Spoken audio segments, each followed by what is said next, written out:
So doon po sa lubog na ang bansa sa baha. Totoo naman po. Kitang-kita po natin ito sa Davao City. Kaya nga po nagpabigay na agad ng utos ang Pangulo kay Secretary Vince Dizon na ayusin ang pagbabaha, na malalang pagbabaha sa Davao City. At nakita po ni Secretary Vince Dizon na merong isang proyekto doon na 2019 pa ay hindi naaayos. Oh, so Davao is the only place that suffered severe flooding? Really? What about Bulacan, Cavite, Manila? What about all other communities that were affected? Oh, I'm sorry, maybe those places were simply left out of the script. Because the way the palace spokesperson talks about this, it sometimes sounds like corruption has a GPS.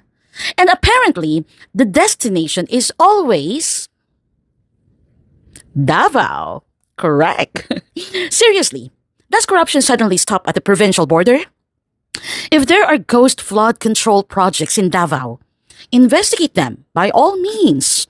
But investigate Bulacan too. Investigate Cavite. Investigate Manila. Investigate every place where there is evidence of irregularities. Because ghost flood control projects do not belong to one province, one administration, or one political family.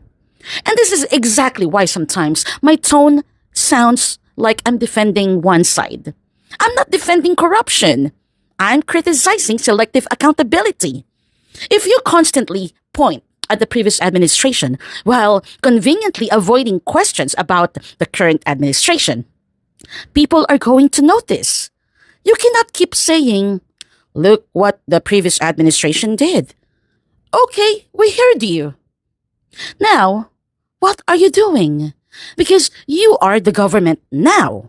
You have the power now.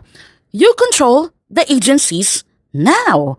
And you are responsible for answering the public now. So please, enough with the political reruns. Every problem happens and suddenly it's previous administration. Flooding? Previous administration. Ghost projects? Previous administration. Maybe tomorrow, if the Wi-Fi stops working, we'll hear the previous administration caused the slow internet. Come on. At some point, the excuse becomes so predictable that it becomes comedy. And you will never sound credible if you keep mocking the previous administration while refusing to apply the same standard of accountability to the current administration. That's not accountability. That is selective outrage. And honestly, Madam Spokesperson, don't tell Filipinos to take accountability seriously while you are giving us a version of accountability with a very convenient political filter. If someone stole public money, I don't care what their surname is. Marcos, Duterte, Aquino, anyone. Investigate them. Follow the money.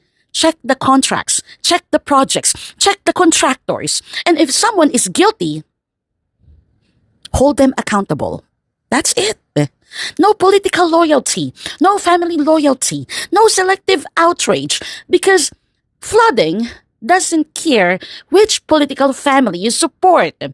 A Filipino who loses their home doesn't care whether the failed flood control project was approved under the previous administration or the current one. They just want to know where their money went and why their government failed them. And this is why our country remains so divided. Our leaders keep telling us who to hate instead of showing us what they are actually doing to solve the problem. So, investigate Davao. Investigate Bulacan. Investigate Cavite. Investigate Manila. Investigate everywhere. And if the evidence points to your political enemy, prosecute them. If the evidence points to your political ally, prosecute them too. Because accountability doesn't mean get my enemies. Accountability means get whoever is responsible. And if that principle makes anyone uncomfortable, good. Maybe that's exactly how accountability is supposed to feel. That's all for now, Madam.